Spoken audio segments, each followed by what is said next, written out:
Kieran. How you doing? I'm good, bro. How you doing? Yeah, very well, thanks. Very well, thanks. I know that we've agreed to talk about Arsenal season for a long time now, and I guess now time permits. Um, Listen, where do we start with Arsenal? I mean, you were essentially could have been the fairy tale this season. Not finishing the top four last year, almost winning the title this year. 90% of the season you led and led pretty convincingly, I might add as well. And then it gets to the latter stages, and Arsenal just fall off. I think the main question is, considering the season you had and the opportunity to win it, why did Arsenal not win the Premier League this season? What's the main reason they didn't win that league title? Honestly, I think there are a couple of reasons, but if I had to pick just one, it would definitely be squad depth. Bukayo Saka played in every single game for Arsenal this season, all 38 league games, and from around January, I said to my cousin, who's also a hardcore Arsenal fan, I said, "Cause like he's looking tired. We need to give him a break." Um, we didn't give him a break at that time. Obviously, we slumped Man United, uh, and then I said after that, we're in a really good spot now. I think we were like 8 points clear at that time. We need to rotate, and I think this is where Mikel Arteta has got to take some of the blame in so I think ultimately Arteta has shown this season he didn't trust the guys he had on the bench and in the squad to rotate certain players like Saka. So they Arsenal are now at pains to try and sign Reece Nelson to a new deal. Um, I'm not really for that uh, because if you couldn't trust him to come just to fill in, you're 8 points clear, so you have a cushion. If you drop points here or there, you still have a buffer against Man City, and you still at that time we still had to play Man City twice. Uh, so let's rotate. But he didn't trust Nelson. He didn't trust Smith Rowe. Um, and so players like Saka, Martinelli, Partey, um, even Ben White, suffered a lot. I think physically, Zinchenko, they suffered a lot physically towards the end of the season, and you could see in Saka's face as he was deteriorating physically. I think emotionally as well, it was having an impact on him. He really wanted desperately to win the title and to win certain games, and because he, he couldn't do it, for Arsenal. It was hurting the play. I think in the end, the players were really hurt. But had Arteta rotated and kept them, can't keep them 100% for it, but kept them within striking distance of being sharp and rotate properly, we'd have had a great chance to really see it over the line. Yeah, I think you mentioned there about squad depth and player rotation. I think the thing with Arsenal that, for me personally, I didn't quite understand was that for a lot of this season, there were periods where we suffered quite a few setbacks. You lost key players to injuries, Yeah. Gabriel Jesus to highlight. You had a few setbacks losing to Everton as well at one point. And I think a lot of the times, I think even came back against Bournemouth in the last minute as Yeah. well. All those periods where we expected Arsenal to kind of falter and kind of go back to the Arsenal that we all know, you overcame those barriers. You overcame the setbacks pretty well, and a lot of people would have expected you to kind of fall short at that point. But when it got to April, and you face the likes of West Ham away, Southampton at home, losing to Man City, Liverpool's run in that game as well. I know you mentioned squad depth and players not being sharp, but in a lot of those games you led. Apart from the Southampton game, you led against Liverpool, you led Yeah. against West Ham. So we would have expected that being 2-0 up in those games, regardless of squad depth, you're comfortable in those games. But for whatever reason, you kind of let it slip. And again, it goes back to the point, the times where I expected Arsenal to falter, again, World Cup year in the middle of the season, Jesus got injured, Martinelli had a few hiccups as well. You overcame all those setbacks, all this very difficult and long season. But when it got to games on paper you should have won, that's where, for whatever reason, you just didn't really turn up and you just kind of let all these leads slip. I mean, why is that? Is it, I know you mentioned squad depth, but it's got to be another reason why in the key moments during the season, April, May, you didn't quite make it. Well, I think it falls. That ultimately has to go to the manager because you're 2-0 up at Anfield. Okay, you concede as soon as Arsenal conceded from Sunderland to make it 2-1.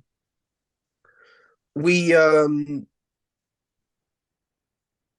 you could see it was like an onslaught from Liverpool, and even after we had the 15-minute break at half time and we come back, they come in again and they're coming real strong. They're at Anfield, the crowd is behind them. This is the time when I'd have expected a player like Jorginho to come on, settle the game, but he didn't. And Arteta just left the same 11 out there. Zinchenko was dead on his feet, and obviously he's lapse in concentration led to the cross coming in from Trent Alexander-Arnold, and then Firmino equalised late in the game. Had he, made those appropriate changes, tried to switch something, make us more compact, difficult to break down, we were leading. We don't need to score again, We don't need to play the expansive. Sometimes you just have to like against Newcastle. That was what Arsenal should have done in those games. You lead and you consolidate. Not every game you need to win 2, 3, 4, 5, 6-0. Sometimes a 1-0 will do. The points add up at the end of the season, not the goals. But I really felt that it was Arteta ultimately that let Arsenal down in the games against Liverpool and West Ham. I was actually at the Southampton game, and the players, I think obviously Ramsdale, the awful pass out that led to the first goal, there wasn't even a minute on the clock. When you go 1-0 down, and the players before the game knew the pressure. They knew the pressure, and they knew that after this game, we're playing Man City at an empty hat. So we've got to we've really got to do the business here. And they one more thing I would say, yeah. You said mentioned about players coming back, players being injured and whatnot. What I would say is, prior to Jesus coming back, Arsenal were doing fine. When Jesus came back, instead of being eased into the side, Arteta threw him straight back into the starting 11, took out the informed player in Trossard, and Arsenal didn't win again after that, throughout that run. And I think had he just introduced Jesus gently and kept the same team, I know I spoke about rotation, but also form matters a lot, especially in the running. I think in a couple of those games against the lesser sides, we may have found a way. Did you believe that Arsenal could? I know this Arsenal got really close, and again, I'm talking about the leap from finishing 5th last season to challenge for the title this year. Did you believe that Arsenal could actually win the league this season? I don't know. I've got a lot of friends who are Arsenal fans, and a lot of them were talking to me about, Sorry? At the beginning of the season. I think when you went through the run, going up to February and March, but you were really, leading, taking charge again, overcoming these setbacks, last minute goals, beating really good teams. Did you genuinely believe that we can actually win the league this season, or did you always feel like we might slip up at the last moment? I actually had a strong belief that we could win the league right up until even after we lost to Everton. There were some games where it was just like it almost seemed like destiny. We were losing to Aston Villa up until like the 70th minute. Zinchenko equalised, then Jorginho had that screamer. Emi Martinez scored for us. Thank you. And then we won against Villa Park 4-2. That was a massive win because there was so much pressure on us going into that game. At that game, people were saying Arsenal look like they're going to crumble. And then we also we went and I think you had a lot of hiccups. we was losing 2-0 at the Emirates Yeah. to Bournemouth. We won it in the 96th minute. That game there was like, it has to be. Surely this has to be the year. But I did also know that there was a lot of big games against big teams coming up. I mean, we'd beaten the little teams like Tottenham and Man United, but we had big teams coming up like Liverpool. We had Man City. And I prior to our dip in form, it's quite cruel, really, that the two times Arsenal played City this season, we played them when we were not on form. We weren't at our best. And Arsenal's But the first game, best teams always find a way to win. Though. If you win for a title, they you don't necessarily have to play a team off the park. I feel like they do. I agree. you've got to grind out results, and it comes back to the point I made earlier. You went through again. You're talking about the Villa game where you were behind in that game. You came back and won the game. You beat Man United after really a tussle in that game as well. You go to Chelsea, you beat Chelsea away from home. You beat Tottenham as well. You do all the right things up until a certain point, but if I'd said to you at the start of the season, you're going to have a really good season, you're going to play Southampton, who are struggling to stay up. You're going to play West Ham, who are struggling for their lives. And you've got a chance to go to Man City and get a point and potentially still win the league. You would have said, I would have taken it all day long. Because on paper, at the time, these games for an Arsenal team who were, with decent enough form at that time would have been expected to win those games. But I want to talk to you as well. I know you mentioned rotation, Mikel Arteta. I know you've spoken about him briefly previously. How do you rate his performance this season? I mean, surely he's taken a team who, I think there's a lot of factors you've got to consider. Listen, Chelsea, Liverpool, Tottenham, Man United were not really at their best this season. But to be fair, he's done what he's had to do. He's got that team playing really good football. He's made them challenge a really good Man City team for the league. How do you assess his performance overall this season? I know he's fell short, but he still had a really good season, in my opinion. I'd give him a 7 out of 10. Obviously, I always believed Arsenal would finish in the top four this season, and if you look at the way it it only broke down in 2 games for us. It boiled down to 2 games last season. Had Arsenal just taken a point in each of those against Spurs and Newcastle, in both games we were literally battered. So obviously there was a lot of work to do, but I really felt that this season, especially with the additions we made in the summer, we would finish in the top four. I thought Arsenal were going to finish fourth, even though some people were saying as low as eighth. I think ultimately, though, why I give Arteta the 7, obviously factoring in how well we've done, the football we've played, and also the qualifying for the Champions League. There are some things I think the jury's still out, honestly. I know this is going to be his full season coming up, but I really feel that the jury is still out on him. And why I say that is because I see in some games he looks lost. And I don't mean that in like a disrespectful way, because obviously it's his first team management job, but he does, like, when it's time to just make a little tweak to the formation, or I mean the last against Forest, he's put Thomas Partey at right back, he's put Kivior, who's a centre back and a young one at that, at left back. I was just thinking, what is going on? Like, what is this freestyle he's doing? And then against Wolves, who are a pitiful side, so I'm not getting excited over that big win that we had at the end of the season. But again, Partey at right back, I'm just thinking Thomas Partey is the best central midfielder at the club, and he's at right back.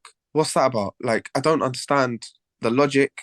I'm not a manager, so I can't, but I don't see anything in Thomas Partey's game that suggests to me he can do this role any better than Ben White. Nor do I think that Kivior can do left back better than Kieran Tierney.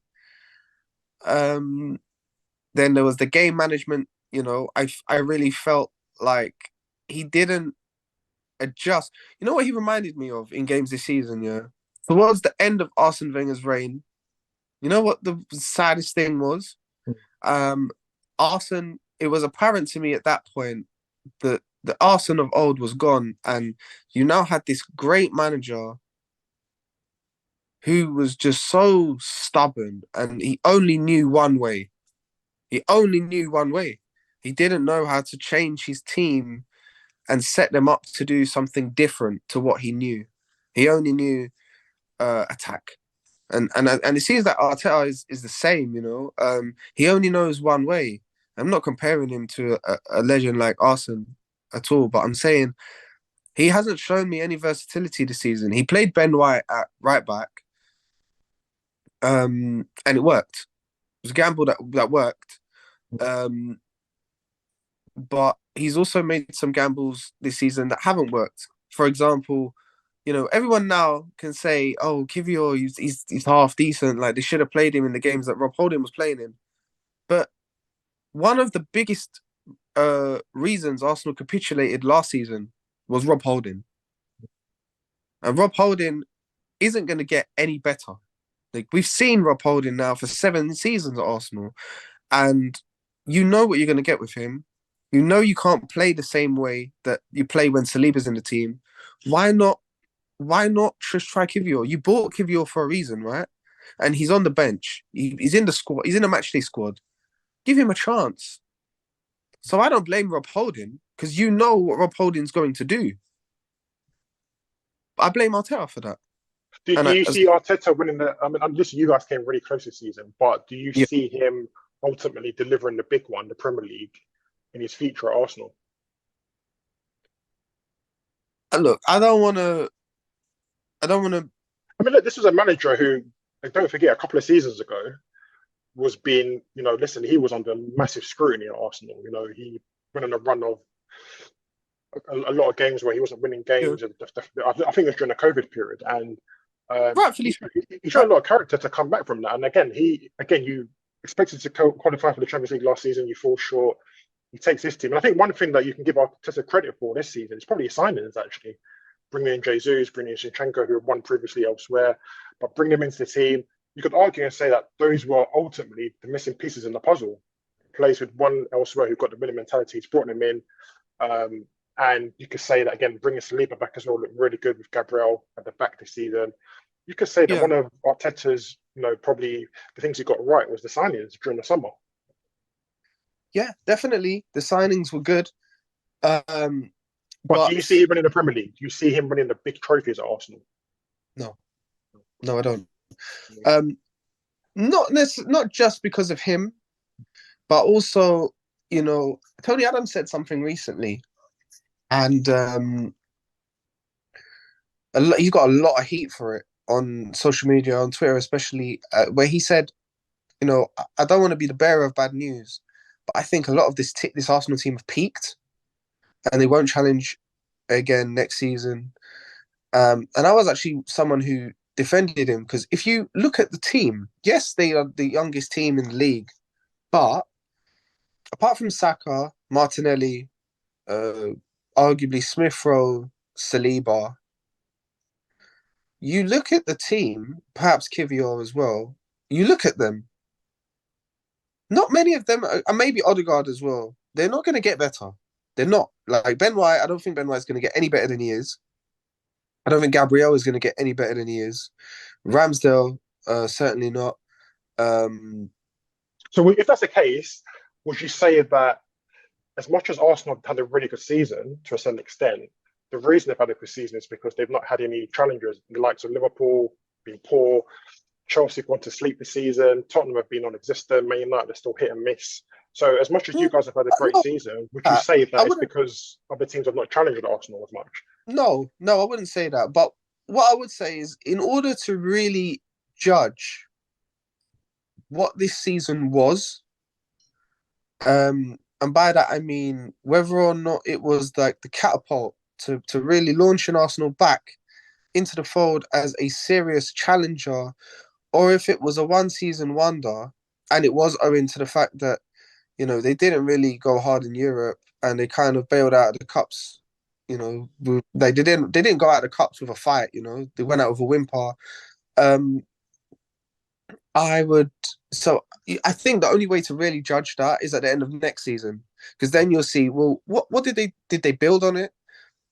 Or was it just a one season and then they reverted to type and going back into their shell? I mean, the one positive thing is certain players are improving every year. So Jesus, not Jesus, Martinelli and Saka's output for goals, assists, and just overall play is improving every season. So that's positive for Arsenal.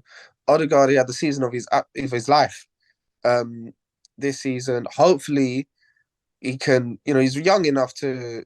I think he's only 23, so he can now.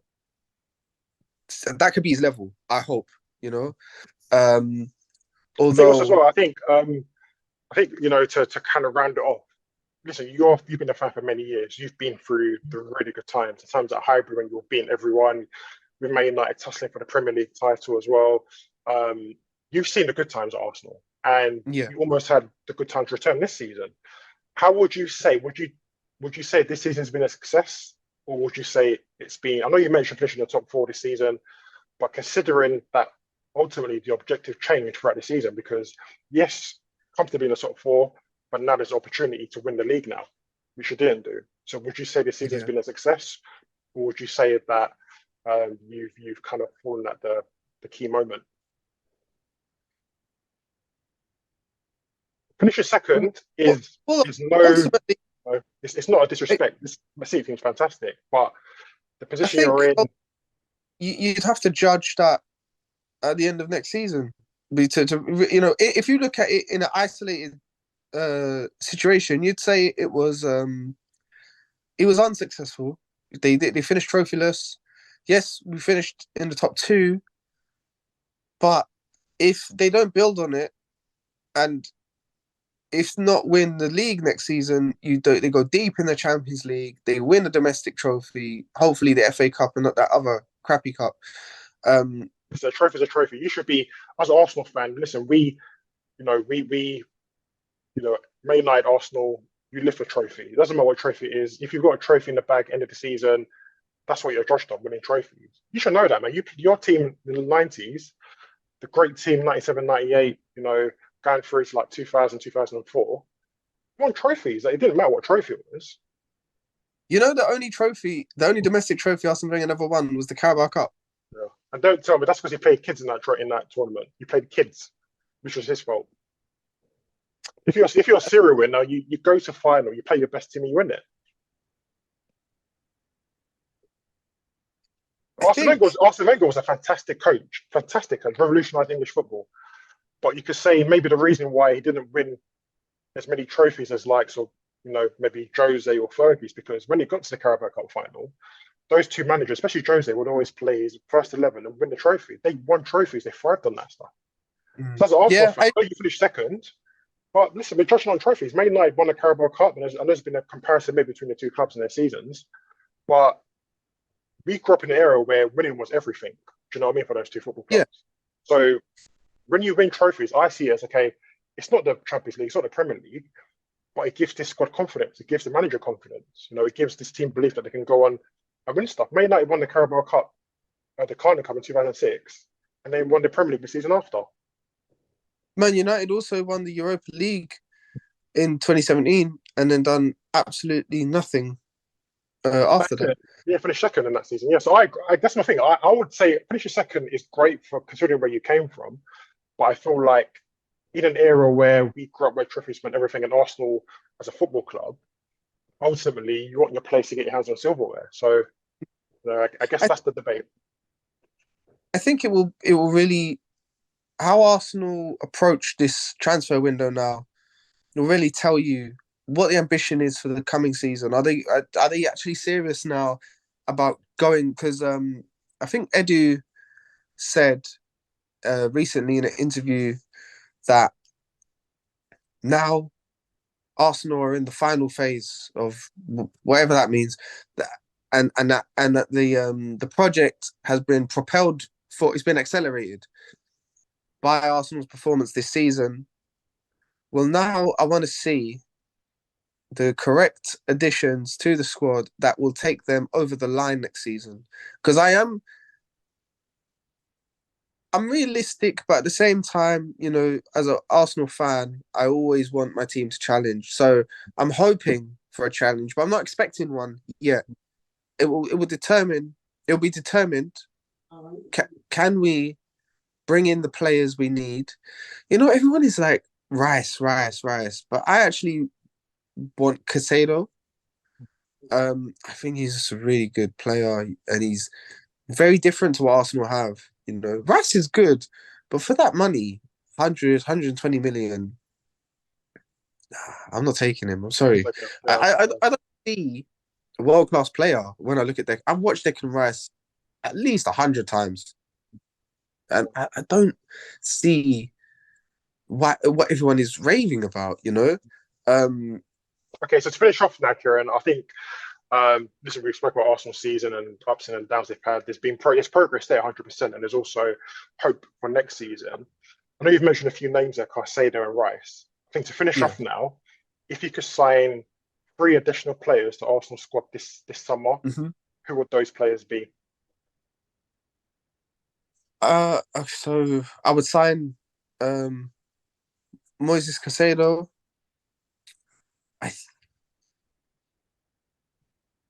I would sign. I think Arsenal need another midfielder as well, because because I think Caicedo will be,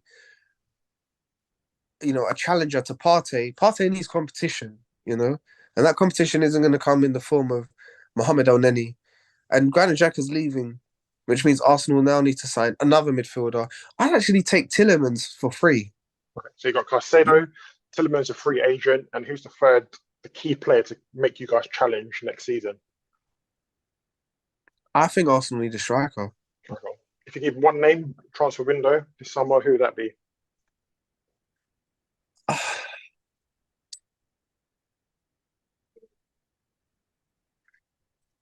It's tricky. There's not many number 9s out there, who are available, and obviously Harry Kane's not an option. No, he would be my dream signing. To be honest, I think I'd probably show Balogun the door and bring in Ivan Toney. Okay, we've got Caicedo. I know he's got a ban.